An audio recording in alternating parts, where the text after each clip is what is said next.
I want to talk to you about something that's better than birth control. Um, and you know, what we've seen is that the taxpayers actually spend $12.5 billion per year that could be saved if they decided to change their stance on this whole ideal of birth control. Now, there's a new study that came compiled by Guttmacher in 2008 that 2 out of 3 unplanned pregnancies result in a birth that was publicly funded, and that has a combined cost of $12.5 billion overall.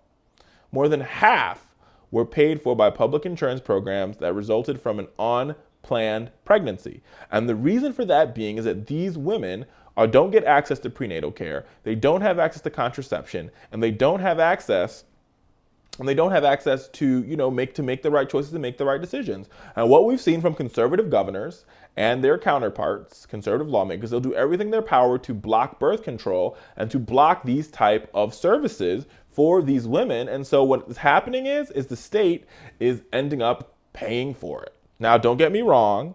Some of the most populated states like California, Florida, Texas, and New York are paying a bulk of this money. Well, because they have more people, they have more folk. Because they have more people, they have a higher probability to have more low-income individuals. But there's one state that I want to point out, that I want to talk about for just a second. And that's the state of Mississippi.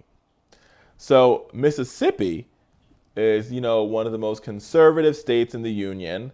They're known for saying, keep your hands off my Medicare, even though Medicare is paid for by the government. But the country, that state utilizes 83% of they publicly fund 83% of their unplanned pregnancies are funded by the federal government or the state government. In 2008, the federal government spent $164 million in the state of Mississippi funding unplanned pregnancies. And the state spent $51 million with those same unplanned pregnancies. Michigan only has 1 abortion clinic and 1 facility that is constantly under a barrage of attacks from the conservative right about ending abortions.